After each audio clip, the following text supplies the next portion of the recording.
moramora ny orana viariva ny alina madiva amototory maso ny lanitra sy ny tany ka hitondra aniwani nefa waiza rifanai torreraka manai aiza no yampity lai mba nofinao zay namoto no injamo miodinkiodinao ampo miodinkiodinao antsaina torano nafanaina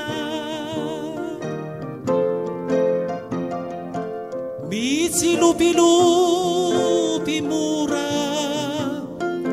tomangovitra sy ory ny jiroko matory zay rehetra manolona ny masoko mahery aiza no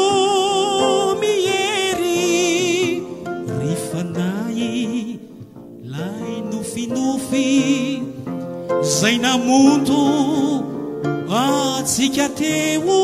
avy mamoka feo kalazalazao ambitsika ampoko kely ao izay tena teninao de ho fantatroavoko zay rehetra feninay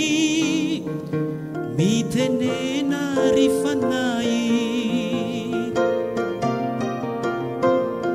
ny jiroko efa maty ny orane falany manginako ny tany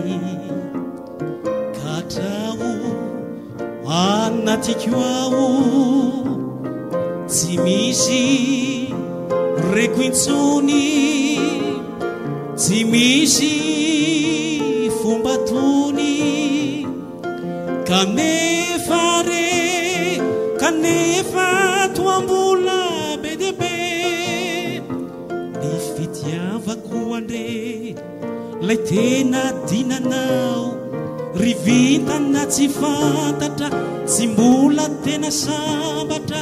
sady feno tebiteby ny nofo sy ny saina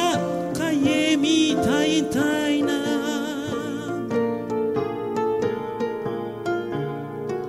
ny analemy moramora lay orana viariva ny andro de madiva amonitory maso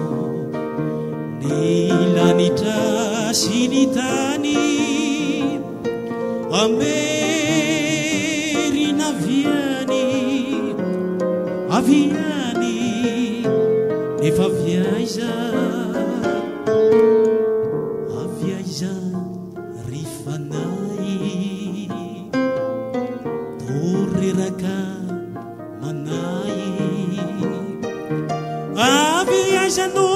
yampity lay mba nofinofinao zay mamoto no injao miamalefaka ao ampo miamalefaka ao antsaina